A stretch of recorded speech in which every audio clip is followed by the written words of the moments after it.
జనమే జయప్రతిష్టమైన శ్రీ పట్టాభిరామస్వామి దేవాలయం నందు 53వ నవరాత్రుల సప్తాహ శ్రీ సీతారాముల కళ్యాణ మహోత్సవం వైభవంగా జరిగాయి.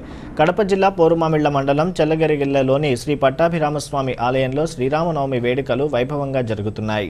శ్రీ సీతారాముల కళ్యాణ మహోత్సవంలో ఏసియన్ ఎండి రాగిమాను ప్రతాప్ కుమార్ దంపతులు పాల్గొని రాముల వారికి ప్రత్యేక పూజలు నిర్వహించారు. ఈ సందర్భంగా 7 రాత్రులు 7 పగళ్లు హరే రామ హరే కృష్ణ కృష్ణ కృష్ణ హరే హరే అను నామస్మరణ హోరెత్తించింది. ఉదయం 8 గంటలకే సప్తాహము ప్రారంభమైంది. ఈ సందర్భంగా మంగళహారతి ప్రసాదం వినియోగించడం జరిగింది.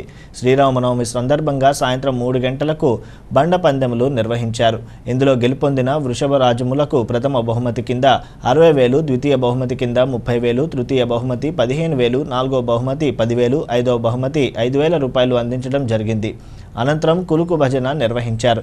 ఇది భక్తులను ఆకట్టుకుంది. రాత్రికి హరికథ కాలక్షేపం నిర్వహించారు.